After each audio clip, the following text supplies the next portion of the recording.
So my poor Roto-World editors have been hacking through, the gibberish that I sent them, trying to make sense of it. So they drink free today. How's the process, Matthew? I can just imagine like 50 cans of empty diet soda next to your desk. William Goldman, late great William Goldman, would always talk about the fact that, when he would write, he'd have to go down to a dungeon. And I feel the same way. That like when I'm writing, it's like a dungeon, and I cannot leave until it's done. Diet soda dungeon. Diet soda dungeon. It really is. Fantasy Football Happy Hour with Matthew Berry, served by Applebee's. Happy Friday. This is not the Diet Soda Dungeon, but it is the Fantasy Football Happy Hour. I'm Connor Rogers alongside Matthew Berry, who looks caught up on sleep, ready to roll. And of course, Jay Croucher. We're doing this mock draft. We have another mock draft coming next Wednesday. Pretty into it there. Yeah, and like it's insane because like we finish a mock draft like, okay, fine, good, and then another one starts. It's like I'm constantly drafting. And I don't have time to draft my own teams that I care about. You know what I mean? And that's the other issue here. The other challenge is that at some point, everyone saw how I did in the last mock draft. At some point, you're just like it's not interesting. It's not a challenge to me. It's a snooze fest. To be perfectly honest with you, like I like drafting in real leagues where there's a challenge here. That all of you guys just whatever. Well, and by the way, we're not even going to show the results of this upcoming mock draft. We absolutely are. We're just I'm going to looking go at your team right now. It's a disaster. It's redemption for Jay and I and Lawrence out there. I have some work to do. I don't like my team so far in that league. Kirk is your third best skill position player. It's gone off the rails quickly. All right. So anyway, yes, no, this is not a dungeon. This is not a dungeon. It is the happy hour. It's a bar. It's a Friday. TJI Friday. Thank God it's Friday. We're partying here in an Applebee's. We're ready to be served by Applebee's. Riblets for all. Applebee's do diet soda as well, which I know you're big on. I'm big on diet soda. By the way, which diet soda? Available to write, your logo here. I'm just saying. Any of the people. It'll literally be in a cup right next to Right, you. it could be in a cup right here. I'm just saying. I will say as well, when Applebee's does serve. I'm sure they have a provider that does diet soda. I would assume so. And when you promote something, you want the talent to be really invested in the product. That's and right. I can tell you, there is no one on planet Earth more invested in diet soda and love for it than Matthew Berry. I drink a copious amount of it. It's concerning. It is concerning. It is 1,000% concerning. I got to stay away. Listen, 11,000 words don't write themselves, guys. That's how we create the content. Yeah. Fueled by diet soda, and we will do that today. Sleepers, breakout, and bust coming your way in just a moment. But before we get there, let's dive into the Roto-World player news, as we had some football last night. And, of course, you can get your Roto-World player news on NBCSports.com. Let's start with a man that's quite popular on this show, and Anthony Richardson. I think the stat line is a little different story than what the tape showed, Jay. 6 of 17 for 78 yards, 5 rushes for 38 yards on the ground as well. But 3 of those 17 attempts were outright drops. He had what PFF would grade as 2 big-time throws. Those are special throws. Richardson had some really bright moments last night. Yeah, and you love to see the 5 carries for 38 yards. I think that's the most important thing because, as we've talked about, he didn't actually run that much in college, as much as you would expect for someone with his gifts. And so if he's doing that on the ground, then all of a sudden he could be a fantasy monster. He's already up to, now he's going QB 16 in drafts. I think by the time the season starts, we're going to see that inch closer to QB 12, QB 13. I would agree with that. Look, he did some good things. He did some bad things. And by the way, that's going to be a theme throughout the year. But we talked about it yesterday. If you think about like the final 5 games last year of Deshaun Watson, who looked as bad as any quarterback has looked in the NFL in quite some time, right? I mean, for somebody that's in theory a starter. Deshaun Watson looked awful, and yet still over the final 5 games last year, he was QB 16 on a points per game basis. Like, he looked as bad as a quarterback can look on a low-scoring offense, and he was still middle of the pack because of the rushing. That is what rushing does. And so Anthony Richardson, who I think is going to be, much better than Deshaun Watson's last 5 games last year, has that kind of floor. It's not always going to be pretty, but Anthony Richardson, I think, top 5-ish fantasy quarterback is within the range of outcomes. Again, I've said all along, I have him at 12, and I'm probably a little bit too low on him. I will say this. I have my 8 quarterbacks, right? I have my 8 quarterbacks.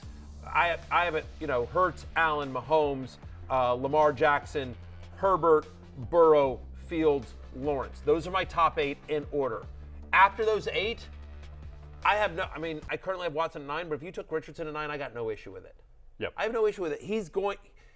It's not always going to be pretty, but he's going to be special, and he's going to be special this year. Yeah, he just looked better last night as well, just visually. And I think the thing with him is I would compare him to someone like Rajon Rondo, where there are a lot of really extreme strengths and extreme weaknesses, and it all adds up to a pretty impressive statistical profile for fantasy, as opposed to someone like Kyle Lowry, who's just really solid at everything. But Richardson has these extreme strengths and weaknesses that real football is going to be damaging. I think in year 1 he's going to throw a lot of picks, he's going to have some fumbles, but fantasy there's just going to be such volume of just numbers that he's going to produce. And just by the way, in the future as you're watching our show, if you could just make sure you're really up to date on your NBA as well It's a requirement. This football to understand the football analysis of Jay Croucher, that'd be helpful. Cricket, should we also study cricket? Is there Talk Greg Blewett? Right, exactly. Divanudo? Yeah, exactly. Is anything like that? Any Brisbane Lion that you can compare to Anthony Richardson? You remember the team. There you That's go. what we were saying last time, Brisbane Beaters. The which Brisbane is Beaters. not a team or a It franchise. should be. Yeah. It should be. All right. Let's look at the Steelers side of things. Of course, Najee Harris and Jaylen Warren both getting some work in this game. Najee 4 carries for 18 yards and a touchdown. Warren 2 carries for 14 yards and a touchdown as well. And Kenny Pickett with a flawless 4 for 4 for 86 yards. So a lot of, yes, it's the preseason, but a lot of positive signs from the Steelers offense in year 2 with Kenny Pickett at the helm, Barry. So yeah, first off, we've been talking this up. I've been saying this all preseason. Kenny Pickett made my love-hate list as well, which is, by the way, available on NBCSports.com, rotoworld.com. It's available and up for free. Be sure to check that out. But Pickett has somebody that I've talked about, I think takes a big step up this year. He's one of my quarterback sleepers, and I think the entire Steelers offense takes a step up. Everyone wants to talk about the Lions. Everyone's so hyped on the Lions because of the way they ended the season, and no one talks about how the Steelers ended the season, right? I mean, like, the Steelers went on a very similar winning streak down the stretch, and just no one talks about them. Now, much tougher division, obviously, but I think Kenny Pickett's really interesting. He's been lights out in this first couple of games here in the preseason, as you mentioned it, like 13 and 15, 199 passing yards, 2 touchdowns, 0 interceptions in the preseason. He's been absolutely lights out. Now, Eagles didn't play a lot of starters in this one, so it's the preseason. But look, there's a little bit of rushing upside. He's certainly got really nice skilled players around him, and Deontay Johnson and George Pickens and Pat Freiermuth and the ghost of Allen Robinson. In the slot, by the way. He's not dead yet. I'm just telling you. Like, Allen Robinson may still be a thing. Calvin Austin is not somebody you're going to want to draft, but Calvin Austin, like, you know, a couple of bubble screens right there, and all of a sudden, next thing you know, he's got 50 yards. I'm in on the Steelers offense this year is taking a step up, and specific to the running backs, I'll say 2 things. I'm curious what you guys thought. I've been very pro Jaylen Warren and anti Najee Harris. We're going to talk about this a little later. I will say this. Najee Harris looked better last night than he's seen him. He looked a little bit more spry. They actually did a passing play to him where he took it, just like a little dump off, but like nice yards after the reception. If they use him in the passing game at all, which was something they did in his rookie year, it becomes a little bit more interesting. So it was positive, I thought, a positive performance for Najee Harris, but still, Jaylen Warren continues to be the story. Back-to-back preseason games with a rushing touchdown. His rushing touchdown in this one was a pretty nice run where he kind of pushed off a defender. Like, he should have been tackled at the 3-yard line. And so Warren, who I don't think gets credit as a bruising running back, bullied his way into the end zone in that one, Connor. He's creating his own yards, and I think that's something the Steelers will really value with him. Najee's typically a player that will run through someone or jump over them, and I think Warren just brings a different change of pace to this backfield, which is probably why they're trying to get him more work this year. Yeah, we're in the mock that we're doing at the moment. I just got Najee in like the 6th round. He was I had to look up that he free-falling. didn't like do his ACL Same. last Yeah. night. I Yeah. just didn't understand that.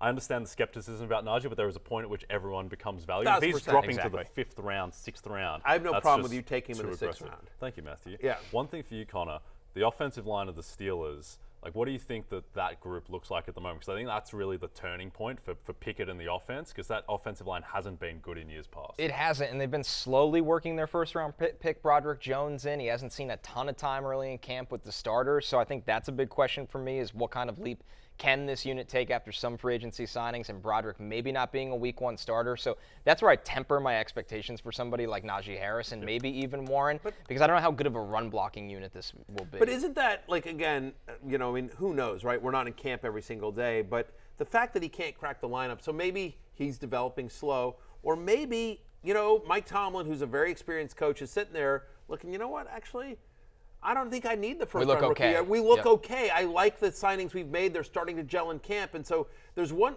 you could look at it just saying like it's a disaster and they drafted poorly and this kid's going to be a bust. There's another way to look at it saying like, actually, like the team is gelling. The fact that the first round pick can't make the starting lineup immediately is actually a pretty good sign that the line might be better this year. And I think he'll be in good shape, Broderick Jones. I do too. Yeah, so I'm not worried about the selection there at all. And their line should take steps forward. And I think the most important thing is year 2 Kenny Pickett. He will get the ball out even faster, which is something that you saw signs of when he had the breakout seasons at Pitt. He's a deep league. He's a 2 quarterback league, deep league quarterback play. But what's important here in terms of Kenny Pickett is I think he's going to be viable as a bye-week fill-in or, like I said, as a 2 quarterback league play. But also, he's going to be good enough to get the ball to the guys we care about, the Deontay Johnsons and the George Pickens of the world. Over in Broncos camp, Ian Rappaport reports that Jerry Jeudy's hamstring injury will cause him to miss several weeks is what they're expecting here, Jay. So a pretty significant injury again for the Broncos wide receiver corps that is just stockpiling these injuries. Yeah, it's like the city of Denver did a deal with God to get the Nuggets and Avs titles at the expense of everything good around the Broncos. Just constant injuries, not just this year, but years past. Obviously, year from hell last year overall. But, I mean, at the moment we're looking at the great Marvin Mims Jr. now is going to be wide receiver 2 on this team. Researcher Blake Friedman, he had the call that Marvin Mims 24-1 to lead all rookies in receiving yards. I don't mind that. Even when Jeudy comes back, Judy's going to be in the slot a bit. I think Mims, is he in redraft leagues? Is he a late round flyer or is there just not enough? I think he's somebody you watch very closely on waivers because his ability to win down the field and the Russ of old, and if they could restore Russell Wilson, should be able to accurately push the ball down the field. But yeah, Jeudy being out for some time absolutely puts Mims in a role right away in this Broncos pass game. So look, he is somebody. Keep in mind that about Marvin Mims, and we like the college tape. I know you and I talked about him on draft night. We like Marvin Mims' college tape, and more importantly, remember that at the time of the NFL draft, Sean Payton comes into this offense. He's got Cortland Sutton, he's got Jerry Jeudy, he's got Tim Patrick, he's got KJ Hamler. He's got Greg Dulcich. He's got all those guys in his passing game and still used a 2nd-round pick on Marvin Mims. That says something. And, that should tell you something about what Sean Payton feels about Marvin Mims. And now, obviously, Hamler's gone, Tim Patrick's gone, and Jerry Jeudy might miss multiple weeks now with his hamstring injury. And so now you're looking at a receiver set that is probably Cortland Sutton and Marvin Mims, and both guys are going way too late in drafts. If you look at sort of what they've done in the preseason, Cortland Sutton's been getting a lot of looks, even with Jerry Jeudy out there. And now Jeudy, with this hamstring injury, we will see how bad it is. He's scheduled for an MRI. But remember, this is a kid who missed 9 games in 2021. He missed weeks 2 through 7 there. He's never been a huge touchdown guy. For his career, 269 targets, only 9 touchdowns. That is crazy. He hasn't been a big scorer. I've been saying that I think Cortland Sutton is a value previously. Now his ADP is going to rise if we find out Judy's going to miss significant time. But I do think both Sutton and Marvin Mims need to move up draft boards, and they're certainly going to be moving up in my ranks. Yeah, right now Cortland Sutton is going after Brandon Cooks, Odell Beckham, Treylon Burks. Like, I'd rather have Cortland Sutton than all of those guys. And I think coming into last year as well, we liked Sutton a bit more than Jeudy, and Jeudy had the better season ultimately. But I think there's still a lot of talent in Sutton and upside. Yeah, he's a big-bodied guy who can win 50-50 balls. And so, again, this is sort of a very lazy comparison, but I don't think it's completely inaccurate. If you just think about how Russell Wilson targeted DK Metcalf and Tyler Lockett in Seattle, like Cortland Sutton's kind of the DK Metcalf role. And I'm not saying he's DK Metcalf because DK Metcalf is built differently than just you and most human beings. Like just me and him. Like really the only 2 guys on the planet. The 3 of us are really the only 3 guys that are built like that on the planet, the 3 Musketeers. We've walked into bars before and people don't know who's who. Like, it's the big 3. We've done those things where we, like DK has walked in to say hi to my wife and she'll be like, "Hi, honey," and I'm like, "No, it's not me, honey. That's DK." It's like Travolta and Cage in Face Off. It pretty much is. It's a little Freaky Friday stuff there, 100%. I've definitely fooled my wife more than once when I've had DK walk into my house instead of me. But what I will say, if we can get back on track here, guys. Trying. Yeah. is that I do think I do think that Cortland Sutton, in terms of a big-bodied red zone target for Russell Wilson, the way that DK Metcalf was. Again, he was completely broken last year. We're hoping for a bounce back from Russ. But again, in a very narrow target tree, even if Jeudy is healthy, the fact is they've lost Handler, they've lost Patrick, and they seem to be using Dulcich as more of like kind of this joker role. Like they've been using Adam Trotman on first and second downs and a lot of, so. That's a whole other story, by the way. It's a whole other story, and I mean, Trotman made my hate list. Dulcich made my hate list. Dulcich is going as tight end 11 on Yahoo, which is like mind-boggling to me. Like, watch the preseason. Like, they ain't using this kid. Like, I get it. He had a moment or two last year. But anyway, don't get me started on Greg Dulcich, other than just to say ignore him. We'll let that one go. Thank you. I think they'll lean on the running backs more, and you'll see P. Ryan and Javonte Williams. But Cortland Sutton and Marvin Mims, both values in drafts at the moment. Our last bit of wide receiver injury news, this from Adam Schefter reporting, Commanders wide receiver Terry McLaurin, dealing with a toe injury, is uncertain for the regular season opener against the Cardinals. Sorry for the be the bearer of bad news there, Barry. It's upsetting, but luckily Sam Howell can pass to himself. That's true. That's the brilliance of Sam Howell. That's the kind of stuff he can do. Look, Jahan Dotson, who's currently going, I think, too late in drafts, had 5 of 7 targets against the Ravens when McLaurin came out. So they play Arizona week 1. So if McLaurin were to miss, Dotson's an easy top 20 play, probably top 15 against Arizona if McLaurin is out. Doesn't sound serious. The fact that maybe he misses the Arizona game, but it doesn't sound like it's going to be significant time. So the fact that the Arizona game is still in play week 1, feels like. But yeah, you want to, temper expectations a little bit on Terry McLaurin. I'm at wide receiver 22. I think the gap between him and Dotson is too significant, candidly. You know what I mean? I think Dotson at Price, who's going, way later, he's going as like wide receiver 39 over at ESPN. Like that's too far of a gap. Agreed. I think. So anyway, so we'll see on Terry McLaurin. You could see Curtis Samuel step up as well. Maybe some Diami Brown. Maybe Sam Howell's old teammate Diami Brown gets a little bit of love. Wow, what a rebirth of that connection we would have. I'm just been saying. waiting for it. They were phenomenal in college. You've got Gibson as well, and we'll see about Logan Thomas or maybe Cole Turner, both the tight ends, if they get involved there. Last thing, one small transaction. We don't have a whole discussion about it, but just I thought that was interesting. The Browns traded Josh Dobbs to the Arizona Cardinals, as long as we're speaking about the Cardinals in week 1, and that's who might be facing the Commanders in that opening week game. As Colt McCoy, some of the reports out of camp aren't great. We don't know when Kyler Murray's coming back. So I interviewed Josh Dobbs a number of years ago at the NFLPA premiere. One of my favorite interviews over 7 years that I've ever had. Just absolutely love the kid on a personal level. I'm excited to him. He's sort of bounced around. I never feel like he's gotten a really fair shot, whether it's in Tennessee, Pittsburgh. He's bounced around a little bit. So I'm hoping for Josh Dobbs to get some run here in Arizona. Yep, Mike Vrabel liked him enough to start him in a do-or-die game against the Jags over Malik Willis. I think he might have a degree in space engineering. He does. Yes. I have to tell, I'm telling you, when I interviewed, no way. No, but I am telling you, when I interviewed him, I'm just like, you're awesome. Bright, gregarious, engaging. I'm just like, whenever you're done with football, that's a guy that can do almost anything he wants to do. He is. Anyway, I'm a big fan of Josh Dobbs, and we're rooting for him in Arizona. Interesting kind of move there. Yep. Before we get into sleepers, breakouts, and busts, make sure to get the Roto World Fantasy Football Draft Guide. Go to NBCSports.com/draft guide and use promo code BERRY20, that's all caps BERRY20, for 20% off at checkout. Or you can use J10 or Connor5. Just remember to use all caps. Yes, they are case sensitive.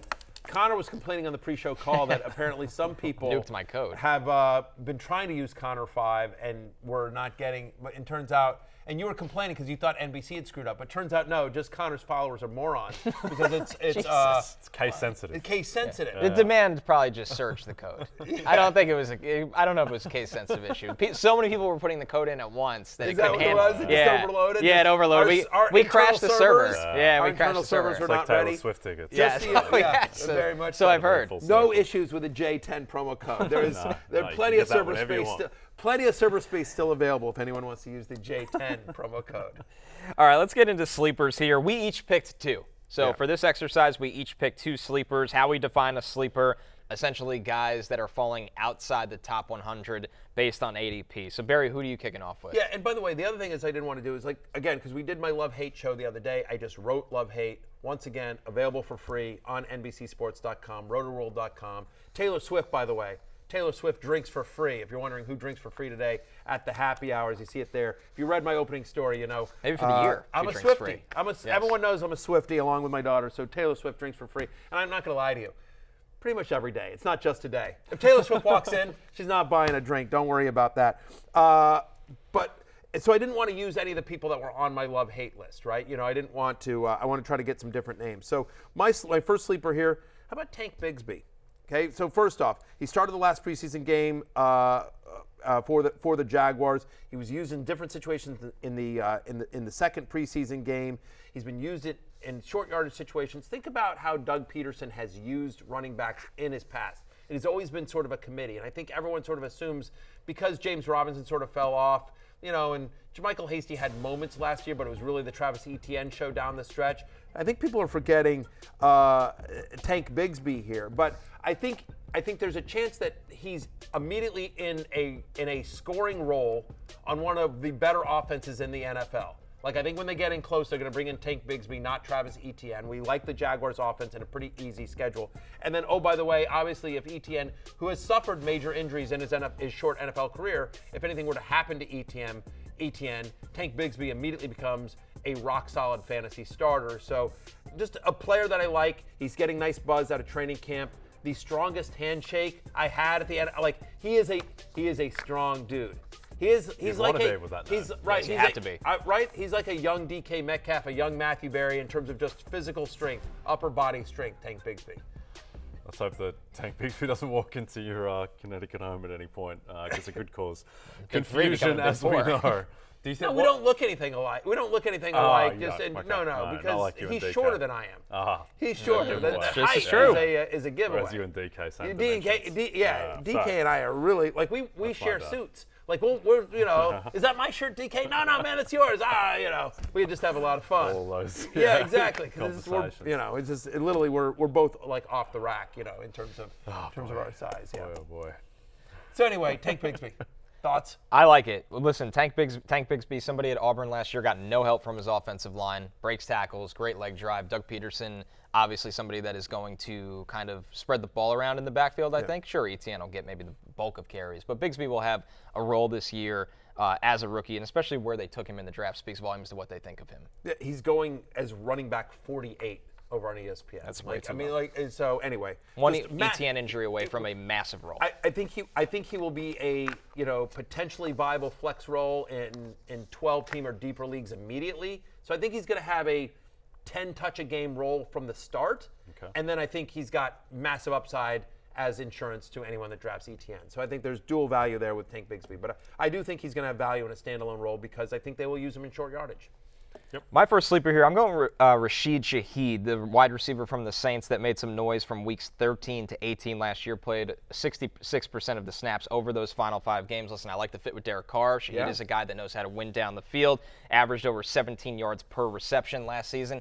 And I'm sorry, Jay, but my belief in Shaheed, who you can get free, I mean, his ADP is on Mars right now, is that once Michael Thomas goes down at some point of this season, I think Shaheed can be the guy across from Chris Olave in an offense under Derek Carr that could push the ball down the field. Yeah, I'm walking back my Michael Thomas love. I spoke to someone who's God. You're not allowed to. Absolutely That's not. all it took? You're not allowed to. No, Stop not it. that. I spoke to someone who's kind of plugged in with the Saints. He's like, you should walk back, Thomas. They've been watching your content and gave you a It's like, call. need to That's the rein back worst in. feeling in the Choose world, someone by the else to way. go. So I don't know if Michael Thomas's ankle is in a great spot. So I'm out on Michael Thomas. Thank God there are mock I'm in on drafts. Derek Carr though. I We still like try. Derek Is Carr. he even allowed, Connor? I need a ruling here. I need a ruling. So every mock draft. I want to poll somebody. I'm going to poll this out during the commercial break. Is Jay allowed to walk back his love for Michael Thomas? We'll Yes put a or poll. no? We're should putting put a poll on up. Roto World. Let's put a poll. Yeah, can we get the Roto World social handle to do that as well? Please do that real quickly. I think you're stuck with him. Yeah, I think you might. I don't think you're allowed to walk it back. I'll stay with Michael Thomas. Yeah, exactly. Fine. Thank you, Not Jay, happy though, about for it, propping up my point of draft Rashid Shaheed for free, by the way. Literally your last pick in your draft. Take Shaheed. You might have a flex play down the road. we've talked a lot about how Derek Carr is the perfect quarterback for Chris Olave because of how good he is throwing the ball deep. And to your point about Shaheed, like, again, he caught 82, this is a great stat, 82% of his targets. He caught 82% of his targets, which is the highest catch rate for a player with an average depth of target, an ADOT, above 10 yards, minimum 30 targets. Like, he is somebody that you can throw it to him deep, he wins down the field, and he's going to come down with the ball. I like the call, Connor, especially given how the fact that you and I have known for 3 months now that Jay's beloved Michael Thomas is not going to be a thing this year. Last thing on Shaheed, good thing is that Derek Carr, for as uninspiring as he might be, it's a fantasy choice. He never gets hurt. He never, ever gets hurt. He plays every single game, so I think they're going to have solid quarterback play. Would you say he's the anti-Michael Thomas? Yes, you could describe him as such. There could be some Michael Thomas Jags vibes for me, where I jump off now and then he just goes up and puts 1,200 yards and 9 touchdowns. So, not sure what's the what's the movie? Is it Unbreakable? What's the movie where it's Bruce Willis and Samuel Jackson? Yeah, it's Unbreakable. Unbreakable, where they're like complete opposites of each other. Mr. That Glass. kind of stuff. Yeah, Mr. Glass. Right, exactly. So it's there you go. Yeah. So it's that's what it is. That's Michael Thomas to Derek Carr. Exactly. Indeed. There you go. Yeah, it's not a bad call. One of your better ones, Matthew. I'm going to go with Gabe Davis as my sleeper. Last year, Gabe Davis. Thank you for reading Love Hate, by the way. Yeah. Gabe Davis was a love. He's on the Love Hate I didn't hate get list. to that So thank part. you very much. There's a lot of words. Sure. Gabe Davis was going as wide receiver 25 last year. He's going as wide receiver 44 this year. And I think the only reason for that is he had a high ankle sprain in week 2 of last season. Week 1 against the Rams, he goes 4 for 88 and a touchdown, which is great for Gabe Davis. And then he has a high ankle sprain against the Titans in week 2, and he's never right the rest of the season. And so I don't really understand why he's going 19 spots later among wide receivers, because that, I think it's just everyone is biased by the injury, and I think that he is still in the exact same position that he was last year. Maybe Dalton Kincaid cuts in a little bit more, but outside of that, I think that he has every chance to be a top 30 wide receiver. He's certainly got the skill set. Here's a guy who led all players in average depth of target last year. 47% of his targets came on deep passes. You know, he was 6th in routes per game. There's a reason why we were so high on him going into last year. We've seen the touchdowns. We've seen how often Josh Allen looks for him when they get in close. The injury, the high ankle sprain is a real thing. He played through that. That's the thing. He only missed 1 game last year. He played through that. He was less than 100%. Yeah, I'm in on Gabe Davis as well. I like the call quite a bit because, I already made it, and you just, whatever, it's fine. It's fine. It's fine. Just go ahead. Just read my love-hate list. That's right. You might have my next one. Okay, good. All right, Barry, back to you, and I know you just love saying this name. Chig Okonkwo. Let's get Chiggy with it. Here we go. Look, from weeks 12 through 18 last year, this last 7 games of the season, he was the 11th best tight end in fantasy. He played 3 games, only 3 games where he ran 15 routes, right? And he averaged over 13 fantasy points per game. He led all tight ends in yards per route run last season, 2nd in yards per target, and yards after catch per reception. And I think so he was a trendy sleeper for myself and a lot of people. And then the Titans go out and get DeAndre Hopkins, and everyone's just like, oh, I'm out on Chig Okonkwo. And his ADP starts falling. But now with this injury of Treylon Burks, there's actually a better opportunity for Okonkwo, and yet his ADP is low. It hasn't risen back up, even given the Burks injury. And by the way, I'm in on Hopkins this year. Like, I think he's got, another good year in him, but I could be wrong. We don't know, right? So I just think that this offense, and especially given Okonkwo's ability, like, targets are earned. And so the fact that he was able to do what he was able to do on such a limited time frame, and now he's got the full tight end position to himself. Like, yes, DeAndre Hopkins is going to command a bunch of targets, but with Burks hurt, I don't know. To me, I think Chig Okonkwo is somebody that is an upper tier tight end too. That with a little bit of touchdown luck, could easily be a number 1 tight end this year. Okay, well, firstly, number 1 meaning a top 10 tight end. Okay, well, if his name was Brian Davis or something nondescript, he wouldn't be on the love list. You like saying Chig Okonkwo. I do like Chig Okonkwo. I do like saying it. I do think there is something to the fact that their offensive line is maybe the worst in football, and I think in a way that could play to Chig a little bit just because they're not going to have any time for deep routes down the field to wide receivers. I think there's going to be a lot of short and intermediate stuff to tight ends out of necessity, and he played really well last year in his time. I'm sticking with the tight end theme here and going with Sam LaPorta as my other sleeper. Listen, with LaPorta, This is not only based on talent, but based on landing spot. We've talked often on the show how much target love Ross St. Brown is going to get. Obviously, Jameson Williams is suspended for the first 6 games. When you look at the Lions, this is what you have to know about the tight end position for them and their offense. They scored 12 touchdowns last season. That was tied for second most. They ranked top 10 in tight end red zone targets. We've already seen it this summer. This is an offense for Jared Goff that schemes open the tight end. They use all the Ferraris around him as eye candy, and it's easy layup touchdowns in the end zone for the tight ends. That is Sam LaPorta's job to lose. He has run with the ones this entire summer. He is going as tight end 19 in drafts based on ADP. Barry, I know you have him a little higher there. I think LaPorta is, if you're out on taking a tight end early, you're out on the Kittles, the Wallers, the Mark Andrews of the world, I would just wait and take a flyer on a guy like LaPorta this year. I talked to a team source, and, from what I understand, yes, as all expected, the passing offense goes through Amon-Ra St. Brown. But if they're throwing to somebody down the field that isn't Amon-Ra, it's going to be Sam LaPorta. Like, they've got some other tight ends there, but when he's out there, he's there to be the passing tight end, to play the Hockenson role in this offense. And so, yes, they will use Jahmyr Gibbs, and you'll see a sprinkling of Marvin Jones and Josh Reynolds and obviously Jameson Williams when he comes back. But honestly, Sam LaPorta, for the first 6 games of the season, certainly, I think there's a very good chance he's second on the team in targets, if you don't count the running backs, among people beyond the line of scrimmage. Yep, that makes sense to me. I'm also going with a tight end, Tyler Higbee.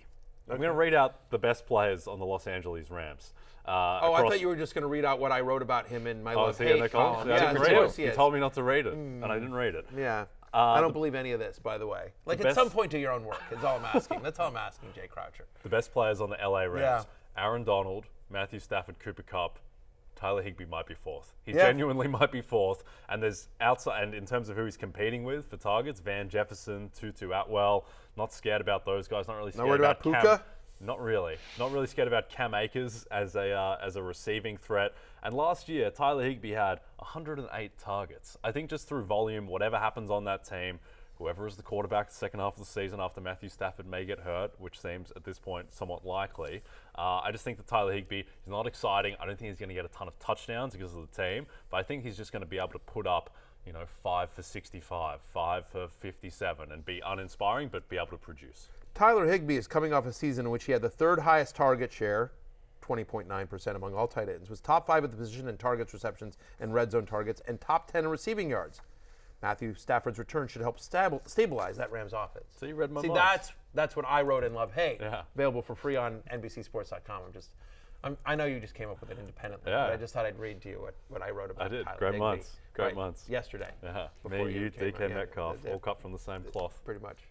Noah Lyles is on a mission and is giving us an all-access look at his training and what it will take for him to break Usain Bolt's world record. Episode 1 of Untitled, the Noah Lyles Project, now streaming on Peacock. That's kind of a cop-out to call an Untitled show Untitled, isn't it? Yeah. Come on. Get it creative.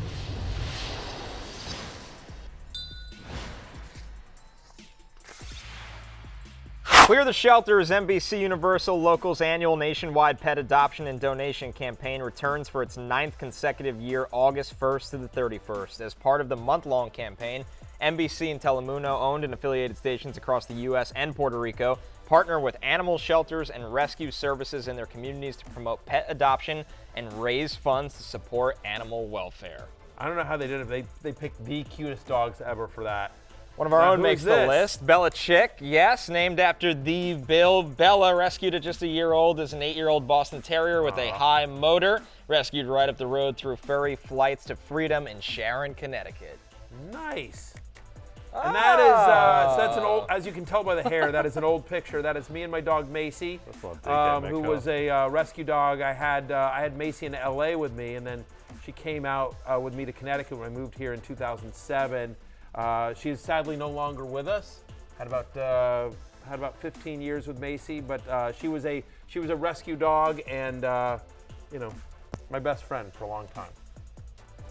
15 years. I will just tell you, and I will tell you the thing about rescue dogs is they are so grateful. They are so, appreciative of just having a loving home and having stability in their life. Like it is really, I will just tell you this, that if you are, and pets are big responsibilities, only do it if you have the ability to take care for the pet. But if you do have the opportunity and the ability, I will tell you that it is a great thing. It is a incredibly rewarding thing to bring a pet into your home and to give these grateful pets, dogs, cats, whatever you and your family like, a wonderful home, a loving home. A reminder that is clear the shelters. All right, let's get into breakouts before we get into bus. Open your homes. Barry, you know who needs it? I'll tell you who I needs could a have made dog. a joke there, and I held off so much. No, you know who needs a dog? Jay Croucher's kids. He's got 3 I little actually kids. asked him about this recently. Like, in all seriousness, these poor kids, they're under the age of 5. and these poor children, here, you know what they have?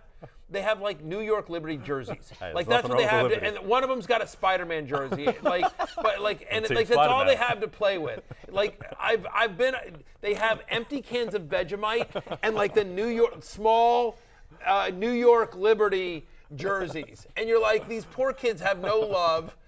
All they do is they sit on the couch and they watch the degenerate gambler dad argue about the second half over under. And I'm just saying, give these poor kids a chance. Give them some love. Open up your home. Why don't you go to Clear the Shelter and get a dog for your poor children? I will pay for whatever the fee is. I'm still rattled by the thought of Vegemite coming in a can. Doesn't it? It's usually in a jar. I believe it's I don't in a mess jar. with Vegemite. Whatever it is, whatever it comes in, I know that's what they play with. They just roll and like it's just empty. There have honestly been some discussions about bringing a dog in. Well, pet in the Croucher discussions. household. I'm team dog. My wife is team cat. So you know what? It's a war that's being waged. No. Doesn't need to be war. I'm here. saying it, Paul. Everyone knows this about me. I bring people together. I am the great bringer together, right? I am all about love. Let's get both. A dog for you, a cat for your wife. What could be better than that? You open up a can of. Fight. You got to say can of worms, a can of Vegemite, Barry. Yeah. You really open up a can of So Vegemite. something to with think that. about. Just think like that way. And honestly, here's what you should do. You get a dog for you and one of your children because you got 3, right? You get a dog for you and one of your kids. Cat for your wife and one of your other kids. Yeah. And then the third kid gets, I don't know, like a parakeet or something. Parakeet or something. Parakeet. They're quite loud. A koala bear. Get him a koala bear. That's what perfect, we're Jay. doing. Get him a koala bear. You for put the them love on of a God. leash, right? Yeah. Yes. Take for Yes, walks I around like the this. A little fenced in Yes. yard, you'll be fine. Koala The leaves bears all, like, climb up the pine trees. It'll be fine. Put a rope over it. No, please. Haven't you ever seen Sing or Sing 2? Koala bears are adorable. They Yeah. wear little bow ties.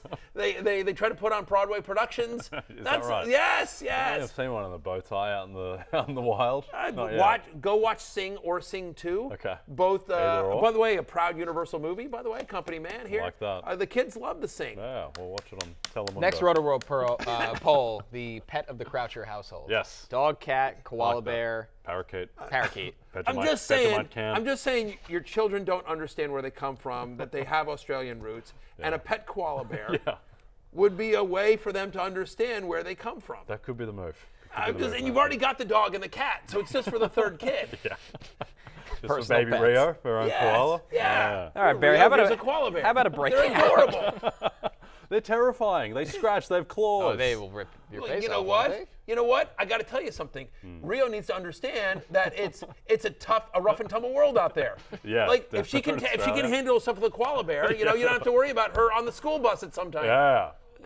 Yeah. Yeah, I guess, her later in life when she's dealing with credit cards and real life things, she'll always be able to lean back on the fact that she took care of that koala bear. Thank you very much. Parent of the year over here. Oh, boy. God bless. I don't just give fantasy advice. I give parenting advice. I give love Household advice. I give advice. marriage advice. I've been giving advice my entire life. I'll tell you who somebody that could calm a koala bear. Sam Howell. There's your segue back. There you go. Sam Howell. Nailed it. Breakouts. Wow. From He downtown. He can do anything. He can do anything. So we're doing breakouts right now, right? We're doing breakouts, and the idea behind breakouts, Connor. Here, I'll do your job for you. Sure, yeah. Sorry, I got this. You got Jay's house, you have my job. You guys just take a break. Just amazing what here. diet soda Camera can do. one just on me the entire time. Here we go. All right, look. So what I'm going to tell you is, there we go. There's camera one. All right, thanks. Hi. All right, so here's what we're thinking about with breakouts. Somebody that takes the next step. These are people that are known, but somebody that has a new role, like somebody that could become a QB1 or an RB1, or somebody that takes a significant step forward, that breaks out to a new level of production that we have previously never seen from that player before. And I chose Sam Howell, who is going as QB 29 on ESPN. I'm at QB 20 currently, and my new rankings update, I think he's going to move up to like in the 17 range. Right? We know we've talked about the rushing, right? He's had one career start, that game against Dallas last year, 35 rushing yards and a rushing touchdown. His final season at North Carolina, over 1,100 rushing yards, 11 rushing touchdowns, more rushing yards than Anthony Richardson. You will win bar bets with that stat. Jahan Dotson, Terry McLaurin, the two running backs, whether it's Logan Thomas or Cole Turner, Curtis Samuel, he's got a lot of weapons around him, and he's got an offensive-minded coordinator who wants to push the ball down the field. So I know everyone's going to call me Travis Homer over here, and I get it, but I'm a believer in Sam Howell, and it's not that crazy because this is somebody who there's a lot of reasons why he's slid in the draft, but he is someone who at one point in his college career, Connor, and you back me up on this, had a first-round grade on him from a number of people that do that for a living. Yeah, the summer before his final college season, he was in the first round of every single mock draft as a top quarterback, and the talent fell off. He made around him at North Carolina. Yeah, at North Carolina. He made some mental mistake turnovers on the field, and for some reason it nuked his stock way too far the other way. He looked like a guy with all the talent. Okay, day 2 pick that needs to be developed, and then he falls all the way to day 3 of the draft. It just was an overcorrection for Sam Howell's last college season. Yep. And I think he breaks out this year. Okay. Hail the Commanders, hail victory.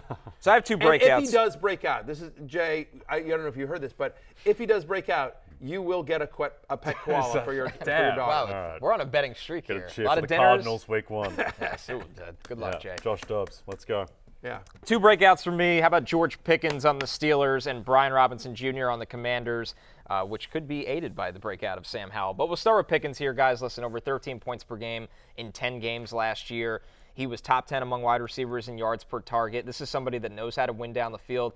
Very similar. There was a time where George Pickens was viewed as the most talented wide receiver in college football. Some things just didn't go his way. He obviously had a significant injury in college, but this was a first-round talent that went in the second round. I think him and Kenny Pickett will be working on the same wavelength since they came in together. And year 2, Pickens is somebody that will absolutely win down the field for Pittsburgh. So, totally agree. Love Pickens, right? I mean, the questions with him coming out of the draft were never a talent. They were all off-the-field stuff and everything like that, and it seems like they have figured that out. Pittsburgh is, if you have a problem player, again, think about Antonio Brown outside of Pittsburgh. Think about Le'Veon Bell outside of Pittsburgh. Like, that is a team that just because of the way that because of the ownership and management and Mike Tomlin, like, you walk the straight and narrow when you're a Pittsburgh Steeler, and Pickens has all the talent in the world. We've already talked about the fact that we like the Steelers offense to take another step this year, including Kenny Pickett. Yep, wide receiver factory. As for Brian Robinson Jr., real quick, I just think he's going to be the workhorse of that backfield in between the tackles. There's more on the plate in the pass game. He's further removed from an injury where, let's not forget, he was literally shot and came back to play last season. He was a very effective running back for Alabama in college, especially between the tackles. And I think if Sam Howell gets going, which I think we believe he will, that means Brian Robinson's opportunities in the red zone get going as well. And I love the fact that they're starting to use him a little bit in the passing game. Yep. Even a couple of receptions a game just starts to add up. Yep. Okay, my 2 breakouts, Kenny Pickett and Dameon Pierce, couple of second-year players. And the thing I'm looking at here is in fantasy and betting, always looking at last year's results and basically like what is a lie in the numbers. And I think there are a couple lies in the Pierce and Pickett numbers which will have them improve. Kenny Pickett last year started his career by playing the defenses of the Jets, the Bills, the Bucks, who had a good defense, Dolphins, Eagles, Saints. That was absolutely brutal. That was a brutal initiation, and he wasn't good, and it screwed up all his numbers for the season. And then after that, he really turned the corner, had those 2 late game winning drives in prime time against the Raiders and the Ravens. I think the talent is there. I think the O-line, while still questions, will be better, and the wide receivers will help him reach his potential. So really high on Kenny Pickett. Also really high on Dameon Pierce, where last year, we think back, Week 1, it was the Rex Burkhead show, inexplicably, and then at the end of the season, they really put him in cotton wool. And he had that massive stretch in the middle where he turned into a monster and became favorite for Offensive Rookie of the Year. I think that he can get back to that talent. I think he's a top 10 pure runner in the NFL, and I think that team will be a little bit better as well to put him in scoring position more often. Both Kenny Pickett and Dameon Pierce made my love list. They legit did. No, I mean, they did. The article is what the article is. I can't go back and change it because, you suddenly, popped up this morning and decided to, throw a couple of names out there. But I agree. So anyway, that's a long way of saying I agree with you on both those calls. Pickett, more mobile than I think he gets credit for. 4 different games last year, we had 20 or more rushing yards. He had at least 10 rushing yards in 10 of 13 games last year for Pickett. So I think they'll use his wheels a little bit more. Again, he's not Josh Allen, Lamar Jackson, but could he get you, a point, 2, 3 points a game? He could. Maybe he gets you a couple of rushing touchdowns by the end of it as well. And I love Pierce as well, who through the first 10 games of the season was a top 13 fantasy running back. And again, we think the Texans' offensive line is underrated. I think it's a better than average offensive line. He's going to get massive workload. He's one of those guys that's just going to get cheap volume, and they just don't. I'm not worried about Devin Singletary coming in and taking work away from him. The last guy I'll say, because we all just picked two breakouts, and I went on a koala bear tangent. But my other breakout is James Cook of the Buffalo Bills. Sure. I'm not that worried about Dameon Harris or Latavius Murray or any of the other guys there. The Bills keep saying they want to at least somewhat limit Josh Allen's design runs. There's always going to be some element there. But even if they take 2 or 3 or 5 design runs over the course of a season in the red zone away, that could be significant for James Cook. 5.7 yards per carry last season, second highest among all running backs with 80 or more rushes. It's 5 different games where he got double-digit touches, where he got at least 10 touches. He averaged over 80 yards from scrimmage. We expect him to easily get that this year. No Devin Singletary.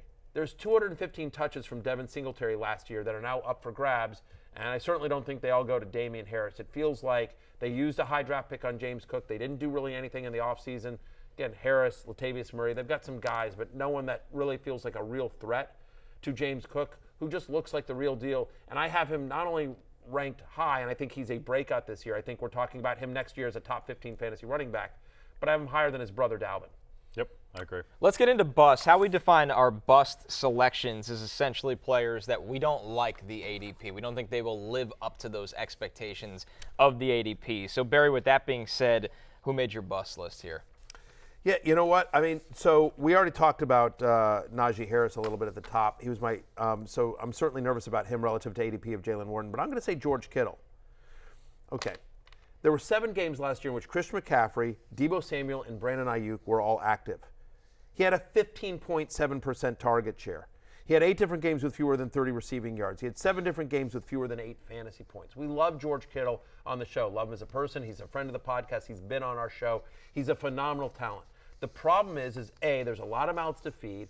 He is somebody that has been injury-prone previously in his career, and he's an unbelievable blocker.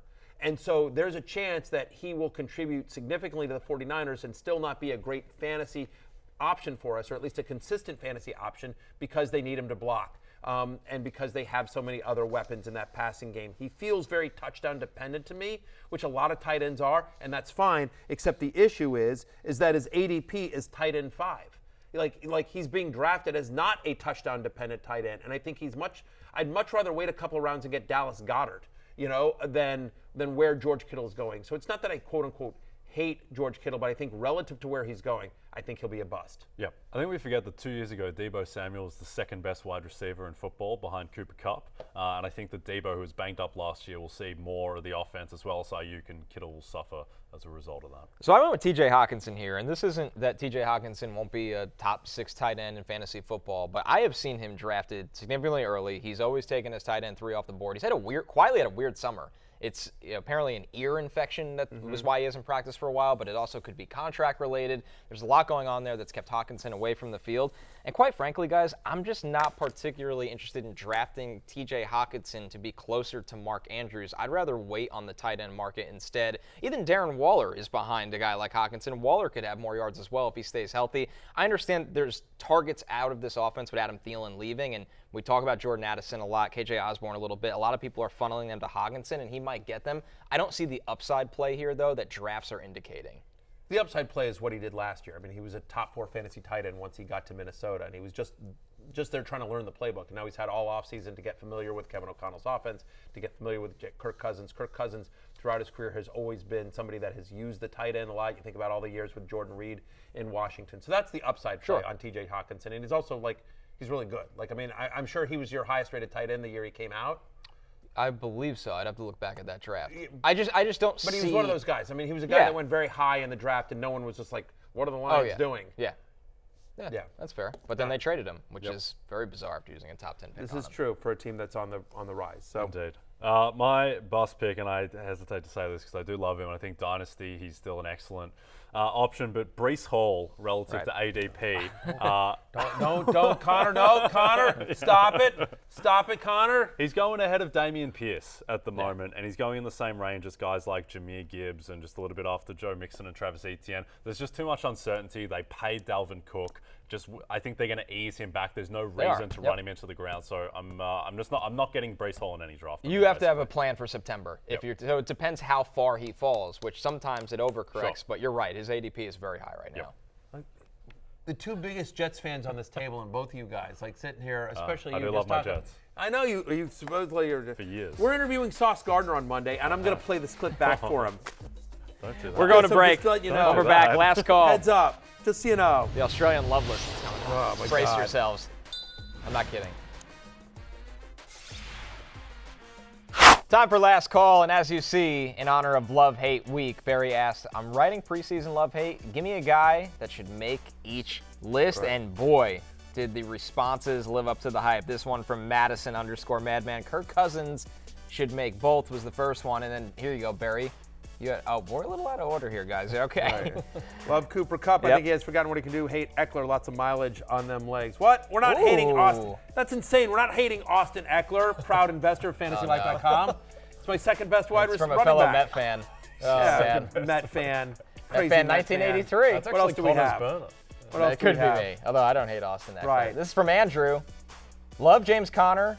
Hate Cardinals not named James I like Conner. Marquise Brown this year. Yes, I agree on Marquise Brown Targets there. galore Yeah, for him. 1,000%. By the way, and if Zach Ertz is healthy, Yeah, I don't mind Zach Ertz. he's going free in drafts. What else we got? It's from Brandon, who said, loves Rashad Bateman. Teams up with you there, Barry. Yeah. Hates Najee Harris. That's been a pretty popular one, I feel like. This is Brandon clearly read the actual love-hate article. Him and Jay read it front to back. Shout out to Brandon. All right, this is from Jerry Logan. Aaron Jones. The answer is always Aaron Jones. For love or hate, you ask. The answer is yes. That's phenomenal. This is free Aaron Jones. I love him. You hate his usage sometimes. Yeah, that's fair. That's 100%. That's 100% fair.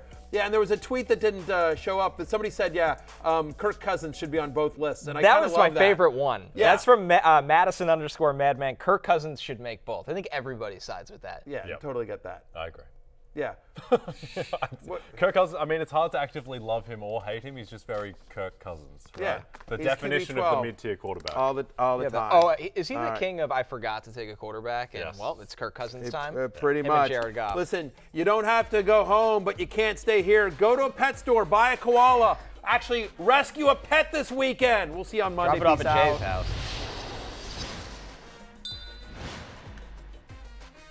Hey, it's Matthew Berry from NBC Sports and RotoWorld.com.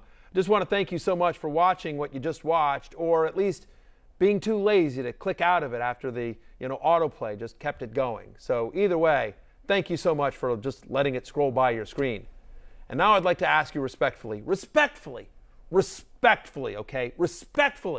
please subscribe to the NFL on NBC YouTube channel for the latest NFL news, fantasy headlines from RotoWorld, and betting analysis from NBC Sports Edge.